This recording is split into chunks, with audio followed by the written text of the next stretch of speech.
322 penalty minutes, 16 ejections, a wild disallowed goal, several hearings with the Department of Player Safety, and a partridge in a pear tree.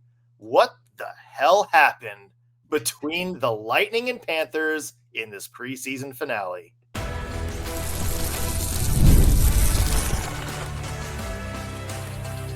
You're Locked On Lightning, your daily podcast on the Tampa Bay Lightning, part of the Locked On Podcast Network, your team every day. Thank you for making Locked On Lightning your first listen of the day. Every single day, we are your free daily Tampa Bay Lightning podcast, part of the Locked On Podcast Network, your team every day. As always, we want to begin by shouting out our everydayers. Those of you who tune into every single show, every single day, we love you and appreciate the support you give us week in, week out. I'm Nick Morgan, and I am joined by the Slipknot to my corn, Greg Steven. Greg, welcome in, bud. That was one of your better ones. You're nearing my musical genre. Good morning, and wow, what a final preseason game, huh? Well, let me tell you, what we had in the rundown plan for today's show is not what we wound up talking about. The Florida Tampa Bay situation on Saturday's preseason finale. Insane game. Not every day that you have the entirety of the NHL talking about a preseason game, but that's exactly what happened.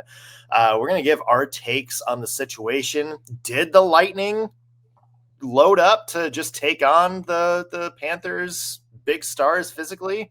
And if they did, is that okay? Does anybody have a problem with that? We'll talk about some of the fallout. Do we expect any fines or suspensions? Plus, what did this last game and the other preseason games up until that point teach us about the Lightning going into the regular season? Because I don't know if you know, Greg, regular season hockey is this week. It is. And I am excited to go to that game on Thursday. I am going to have a blast. Yes, a lot to get to today and this week on Locked On Lightning. Also want to mention before we get started, today's episode is brought to you by FanDuel. Download the FanDuel app now by visiting FanDuel.com and win $300 in bonus bets if your first $5 bet wins. All right, Greg, let's dive into Saturday's preseason finale against the Florida Panthers. We called it on Friday's show. It was going to be an interesting situation after what happened between Greer and Hagel, after all the fights that broke out after that. We were kind of wondering what the dynamic for this game was going to be. And then we saw before the game the rash of pretty much the entire AHL roster called up. None of the Lightning big stars were playing. And I think you and I both went, I think it might be on in this game. It was like, I know what this is. Yeah, it's like, okay, I see what's happening here. So obviously the thing that kind of kicked it off was the Aaron Eckblad situation. Scott Sabrin, who apparently is now Tampa Bay Lightning Reddit's #1 fan. Basically, let's call it for what it is. Jumps Aaron Eckblad. Yeah. And this is a situation that went back to last year. Mm-hmm. When Brandon Hagel got hurt off the Aaron Eckblad forearm. Yep. This was a situation that obviously dated back to AJ Greer in the prior preseason game. Yep. And it was very clear what he was doing. He just slammed into the boards, picked him up, dropped the gloves, gave a couple of shots. And I feel like that sort of set the tone. Yeah. I mean, nothing like setting a tone with a punch in the face. Are we giving takes here? You want me to give you my honest opinion about this? Well, I do, but let's kind of get into the rest of it first, because it kind of went more haywire after that. Like it seemed like maybe, okay, that was it. Like that's Scott Sabrin got revenge for the Hagel hit last year. Mm-hmm. He sort of sent a message about the AJ Greer hit on Brandon Hagel. Yep. And it seemed like, okay, is this it? Like, this seems like that settled down. Then we had the Roman Schmidt cross-check against Carter Verhaeghe. Mm-hmm. That did not look great, just perspective. And then not even 40 seconds later, we had Carter Verhaeghe himself with the boarding play against Zemgus. Mm-hmm. And those were back-to-back game misconducts too. Those were back-to-back game misconducts. Gergensons was out at that point. He's still not back in practice yet. All three of them ejected, and I think you just saw at that point all hell break loose. Yeah. Several more ejections after that. Like we said, 16 total ejections in this game. You had JJ Moser kicked out for a, arguably questionable hit against Jesper Boquist.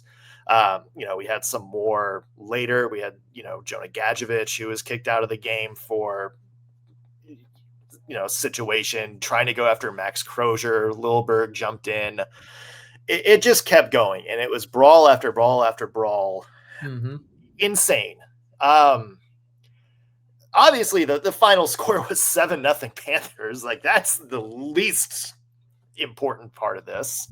Yeah, score was irrelevant in this game. The score was irrelevant, but message was sent. And like I said, 322 combined penalty minutes this game, 16 ejections. We have multiple players somehow all on the Lightning, none for the Panthers yet, now facing more discipline from the NHL. We have apparently the Department of Player Safety wanting to, quote, follow up with both teams, according to Elliot Friedman. So this isn't a situation that's going away. I don't know where to start, Greg.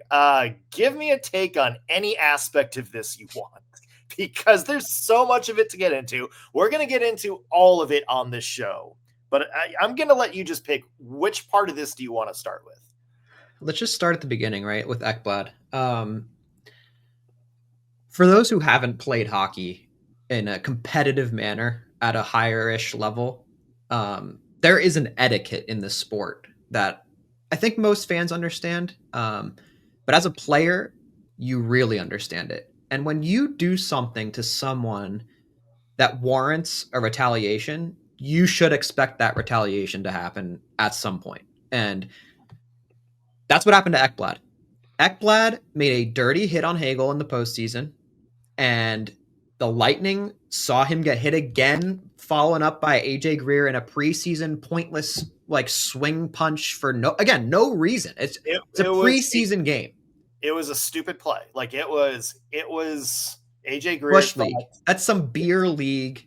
You can't control your temper kind of anger. Yeah. And that's just that doesn't belong in the sport. Right. Yeah. But when you behave that way, there is hockey etiquette. And that etiquette says someone's coming for your head now. And look, everyone got what was coming. Right. I mean, yeah, there are a lot of people online who are like, yeah, screw the Panthers. This was great. They needed a taste of this. This is what they do to everyone else. And then the people who are, I guess, Panthers fans are kind of like, this is so uncalled for, blah, blah, blah, blah. So, but those people don't understand how hockey works, because Eckblad was getting something. It. And maybe the Lightning were being respectful enough to not do that in preseason. Have anyone thought about that? Yeah. But then when you cross the line again by hitting Hagel in the head again, especially a dirty, with Greer, the way he did, you think that we're not going to answer in preseason, you're dumb. It's coming. And it came, and that's what you got. You got what you asked for. And that's how hockey works, unfortunately, for them. Yeah. Look, I'm not in a position to condone anything that happened. Not necessarily condone it, but I think you also have to be very naive to go, well, how did we get to this point? Right. What we have here are the Tampa Bay Lightning, like 30 other NHL teams, have been frustrated over how the Florida Panthers play, and particularly how the NHL has called the way the Panthers have played, particularly in the postseason. Mm-hmm. You have a Lightning team frustrated with injuries in the last two playoff series with aggressive play. You have them frustrated over one of those players coming back and getting hurt again in a preseason game from a dirty hit.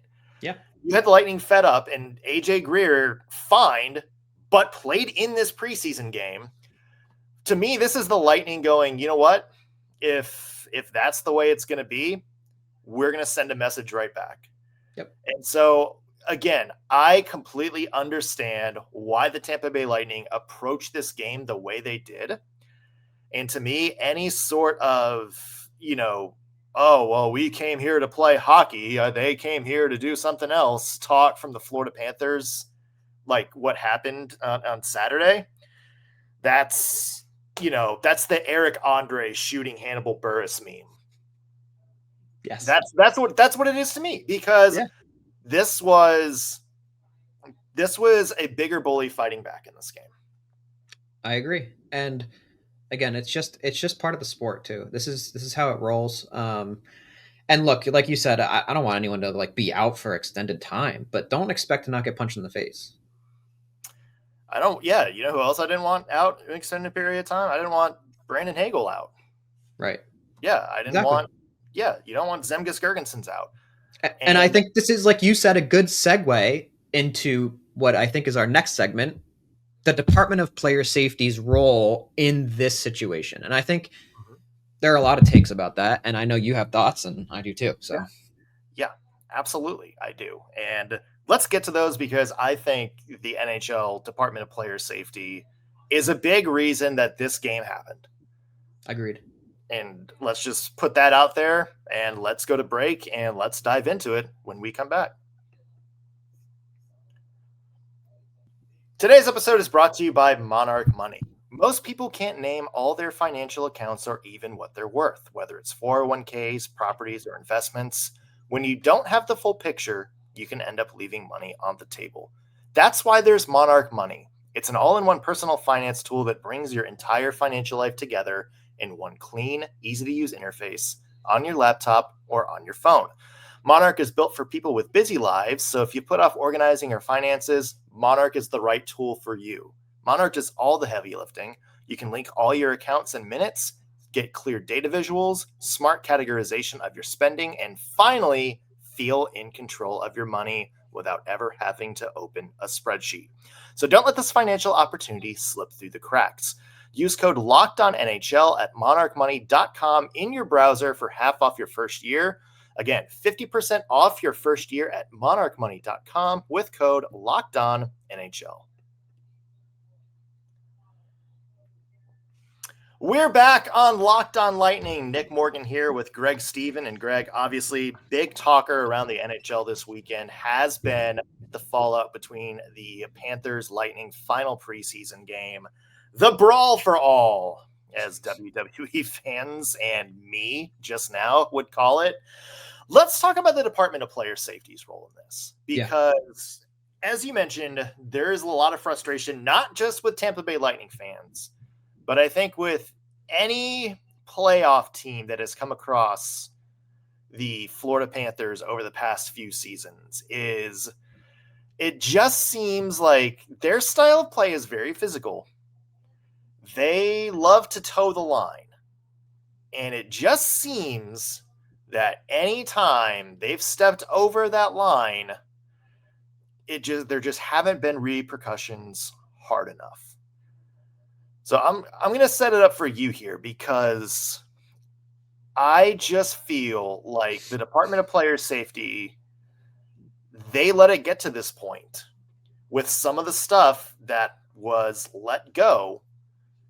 And I'm including NHL officiating in this too, because there's been a lot of stuff that happens in the game that doesn't get called.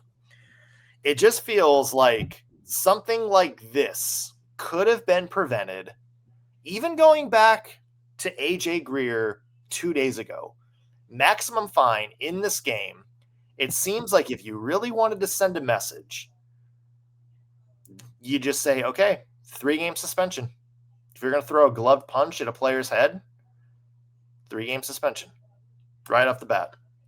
It just seems like they keep letting this happen. It just seems like they keep letting teams down. Yeah.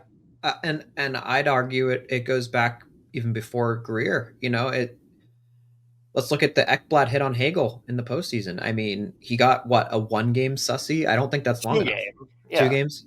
It's not long enough. Like, I don't know. I think you make a questionable hit and you get suspended for a game or two.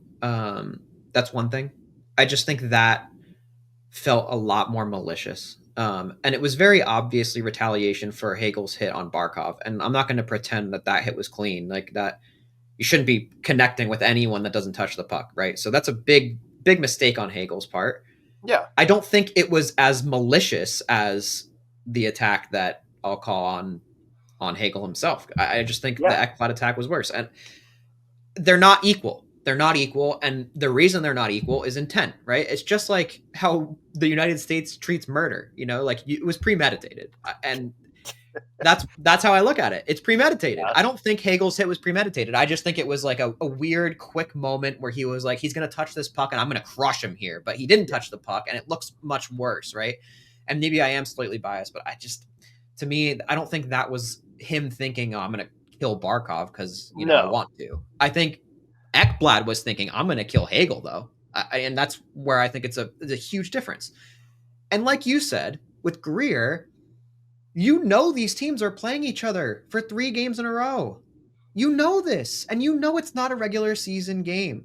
So even if you did suspend him for the rest of the preseason, you're not hurting their team. It's not like you're taking away. It's also, let me throw this out there. It's not like you're suspending Tkachuk for 3 games either. Yeah. So it's not like this. Let's not pretend this is like this huge loss if you make Greer sit out the rest of the preseason. Like, come on. There has to be some kind of discipline here if you don't want the retaliation that you saw last night. And the Lightning basically, to me, are saying, okay, if they're going to do nothing about this, then we'll just do it. And that's what happened. To your point, because I think you brought up a good point, I think there's a big difference between a bad hockey play. Yeah. Like if you're just like, going into the corner and, a player kind of, is in a weird position, you board him from behind. That's a dangerous hockey play. Like that's you being reckless. Mm-hmm. What AJ Greer did, that wasn't a hockey play. Right. That was you just hauling off. And that needs to be where the Department of Player Safety comes down because they're painting with a broad brush on a lot of things. And there's stuff like, oh, was this player seriously hurt? Did he come back? What's the status with the team? Okay, Hagel seems like he might not miss a lot of time, which he is back at practice this morning. So there's that. And then they're like, okay, cool. Then we'll give this guy a fine because blah, blah, blah, blah, blah. If you don't want a situation like Saturday, say, you know what? That wasn't a hockey play. That was you hauling off and punching a player in the head. That's where you come down on. And this isn't just a Tampa, Florida thing. This has been a thing across the league and why people are frustrated with the Department of Player Safety because it is never the same across situations. Agreed. There's no consistency. There's certain players that get more lenient, I guess, treatment. There's certain players that they come down on harder. There's certain teams that feel like they can point to similar situations and one player might get a max fine. The other player may get 4-game suspension. It's Department of Player Safety is a mess. And you're going to keep seeing players take matters into their own hands if there's not more consistency because players are fed up with teammates getting hurt or missing time on dangerous plays that don't get called consistently. Yeah. And I think Saturday was an example of that. Yeah, you're absolutely right. And I do want to play devil's advocate a little bit here because I actually love the style of game that the Panthers play. Yeah. And the issue I think that the NHL fears accidentally removing that physical style from the NHL. And there is some merit to that, I think. Like if you punish all this hard checking team, it kind of takes away from their like style, if you will, and it makes other teams not want to like mimic a style that's being, in the gaming world we call it nerfed, right? Like it's being, I don't know. And look, you're right. There's a difference between being a physical team and hurting people separate from a hockey play. And I'm totally with you. I'm just playing devil's advocate. I do love the style the Panthers play. I don't think that the way they play their game should be like banned. I just wanted to make that clear because it's just certain situations like Eckblad has had moments where it's like, this is more than your style. This is you being a bully and putting someone's health at risk for no reason. That has nothing to do with hockey. And I think that's where, it's a little different. If someone engages with you and you both simultaneously agree to have a brawl fight, whatever, which I think didn't that's happen. much more acceptable. And I think we need to make sure that that's the situation before we're throwing punches. And that's why AJ Greer's situation is so severe to me, because it's not like Hagel was standing up to engage. He literally looked at him with his hand on his face like this, right? So I don't know, just very silly. And to counter your counter, I think you can be that team. Like, you can still play the way the Florida Panthers play without some of these cheap shots, Right. Yeah, exactly. And you can have 80 fights a year. Yeah. You can go out there and just finish check after check after check. You can get under the other team's skin. You can just crash the net, push players back, whatever. That's fine. Yeah. I don't care. That's actually kind of a fun style. It's amazing. No, it's the best style in my opinion. But when you forearm shiver somebody on the other team for a questionable hit, which Barkov came back. Barkov, I remember seeing him lift the cup. And we established that I would argue it's not premeditated either. So it's not like the same situation. I don't know. Yeah. Forearm shiver, a glove punch to the head. Or if you want to take it to the Toronto series, just bumping a goalie away from the puck and knocking him out for the postseason. Yep. Like, that's the kind of stuff that makes people hate the Florida Panthers. Absolutely. And I'm not saying this I'm not trying to say this as a homer. Like, just go check Twitter, go check Reddit, go check any social media, and why everybody from Toronto to the LA Kings to Dallas are jumping on the Lightning boards and being like, hell yeah, brothers. Yeah. There's a reason for that. And it's because the Florida Panthers have the tendency to cross that line and they don't get punished for it. Yep. And comments on this show are going to be spicy.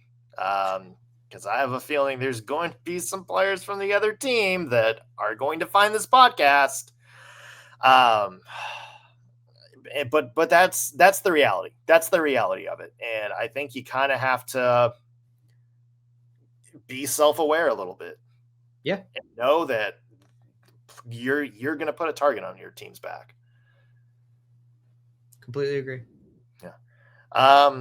Well, anyway, Lightning lost 7-0. We didn't even talk about some of the other stuff that happened in the game. Like, I don't know, a goal being taken off the board 3 minutes after scored because one of the players was ejected. There's a lot to get to from this preseason. So let's take a break and talk about what we learned about this Tampa Bay Lightning team, not just this past game, but in all the preseason moving forward. That's coming up in just 1 second. Today's episode is brought to you by FanDuel. The NFL season is here, and FanDuel has an offer you don't want to miss. Right now, new customers can bet just $5 and get $300 in bonus bets if you win. That's right. All you have to do is pick a bet, put down $5, and if it hits, you'll unlock $300 in bonus bets to use across the app. FanDuel is the most awesome app to use because it gives you so many ways to play. You can build parlays, you can do player props, or my favorite thing to do, follow the live lines during games with some live in-game bets. It makes watching football even more exciting when you've got a little something riding on the action. Whether you're a casual fan or love diving into the stats, FanDuel makes the game day experience so much better. So, what are you waiting for? Visit FanDuel.com to download the FanDuel app today and get started. Again, FanDuel.com to download the FanDuel app and place your first $5 bet. We're back on Locked on Lightning. Nick Morgan here with Greg Stephen. And hey guys, real quick, as we mentioned, regular season starts Thursday. We're looking forward to it. We want to know your bold predictions for this season. Whether it's Kucherov winning MVP, whether you think the Florida Panthers are going to miss the playoffs altogether, or maybe you have a surprise Stanley Cup pick that you're really psyched about, let us know. either comment on our YouTube page on one of our posts or our videos. Tweet us at LO_Lightning or let us know on our Instagram, Locked On Lightning. We are going to be judging your best bold predictions for the season on a show later this week. So make your voice heard and let us know your spiciest predictions for this upcoming season. Speaking of regular season, Greg, it is now time to transition to regular season hockey. Preseason is over. Lightning finished 6-1, just one shy of matching the Panthers' score from preseason the other night. God, let's kind of go big picture here. What did we learn about this Lightning team over the course of this preseason? I think for me, it's that we're seeing that grit and physicality returning a bit here. And I'm a little shocked, to be honest with you. I in recent years, I've really felt that the Lightning have been soft. And that there's just the only word for it. They've been soft. And I don't mean talent. I don't mean, Cooch looks amazing. The talent is there. It's not about that. It's about the physicality. It's the Panthers, the piece that they use to win games. The Lightning are missing that. And I think the Panthers didn't ignite this preseason for this team, but they really added to the flames with these last couple, right? So I love that. I think that's exactly what this team needs. They need to want to beat this Cats team more than ever. And I'm not saying they didn't want to beat them last season, but like when you have stuff like this happen, it makes you want to win more. And we needed that. If anything, I think this stuff helps the Lightning more than anyone. And that should bring a lot of fear into other teams too, because they know the Lightning are talented. I don't think the Lightning are slept on. Let's not pretend like the analysts last season didn't all pick the Lightning to beat the Cats. Like they all did. And it's because they're so talented, right? It's just that grit that they're missing. So if they can bring that in, get some of these AHL tough guys up here, and we can get a little more in the game, I think they're going to be a team to be feared this season. I think they go beyond the first for sure. So, to me, and I think this was accentuated in Saturday's game, but to me, I think that the Tampa Bay Lightning are entering this season with a chip on their shoulder, the size of which we haven't seen since the year after the Columbus Blue Jackets swept them. Mm-hmm. What happened that next year? Domination. Yeah. To me, this is a Lightning team that I think everybody is questioning their time is up. Yes. I think there's a lot of people saying that the cup window just isn't there anymore. Everything like that. The Florida Panthers are now the powerhouse in the Atlantic Division, and they've earned that right. Absolutely. Three straight finals appearances, 2 straight cups, and I think that the Lightning have kind of, they keep hearing. Like I think to your point, when you said they're too soft, I think a lot of people are questioning whether they have that style of play to match up with a team like the Lightning now. And I think the Lightning are tired of hearing of it. Yeah. And I think a lot of people have slept on the fact that last year during the regular season, they were one of the best teams in the NHL, best offense statistically in the NHL. And they're returning everyone. Mm-hmm. Besides Luke Glendening, pretty much every key contributor to the team last year is back. Yeah. And I just think you're seeing the Lightning wanting to remind people that they're there. I think you're seeing a lot of players that you wouldn't necessarily deem quote unquote physical show some heart in this preseason, show some fire, some anger in this preseason. And I think you're going to see a Lightning team that are motivated to not only beat the Florida Panthers, but I think prove to people around the NHL that window is still very much open. Agreed. And I think if you are these guys, you also do know you are aging, right? And the time is closing. That is just reality. So I think it's also part of them saying, look, I don't know how many more years we got of this. Let's just, let's get back in there. They feel the fire from the Cats right now. They know they're talented, and I feel good about this season. I really do. I felt pretty good last season, so I'm not going to sit here and pretend like, I wasn't excited in the same way, but I am encouraged more this season by this preseason. I thought it's just so fiery. Think about all the penalties in all the games. It wasn't even just with the Cats. The Lightning were just throwing hands, dude. They're just going out there. I don't know. I that's the part that I've been saying they've been missing for the last few years, and to see it return already before the games even really count, I think that's so encouraging. But we'll see. We'll see. They got to keep it going, right? They can't. It can't just be that, the Cats series is over and now we just go, we're regular season, it's the Sens next, whatever. It's got to be, let's hit bodies and play the game for 82, Yeah, we have to keep this style, or like this style of play going. Yeah. And more than anything, they have to respond. Yes. They have to keep that response going. It's going to be interesting to see if the Lightning can keep this up, because I do get the sense that they're tired of kind of being the pushovers. Yeah, of the division. And now that there's a target on another team's back, time to strike.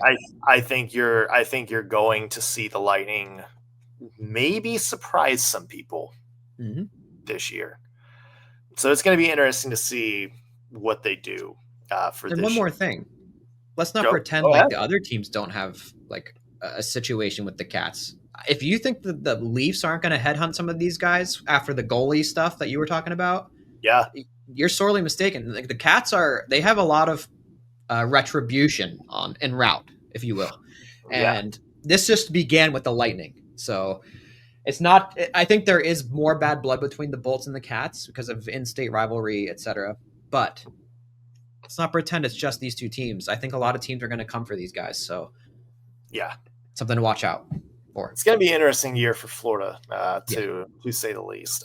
As for the Lightning, though, I think you're also seeing some of that competitive fire within the team as well. Yeah.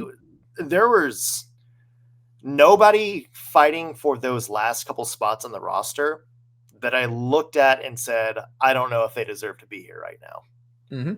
I'm seriously, every game I watched, and we talked about this on last week's show, everybody who was fighting for a spot or maybe fighting for a bigger role on the team, I think they nailed it.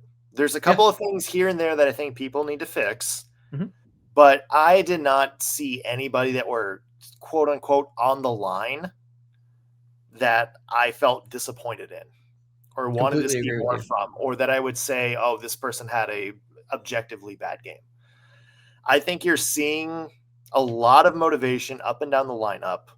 And I think you're going to see, the best way to say it is I think that the next wave of up and coming Lightning players are here. Yeah. Yeah. And maybe there's not a future Nikita Kucherov here. Maybe there's not, a bona fide top line player, top pair defenseman or anything like that. But there's players that can help you win games. Yes. In the system right now. And I think the Lightning have unlocked it. And I think they showed it in preseason that I think the window is more open than a lot of people around the league think. Agreed. And I'll make one bold take before we go. Okay. Like you said, I'm not going to label this guy Nikita Kucherov yet, but I'm going to go ahead and just say right now, I think Gage, maybe not this season, but maybe next season will break 100. I have another player that I think is going to do that. I'm not going to say it right now. Oh, okay. I'm going to save it for when we do our bold prediction show later this week.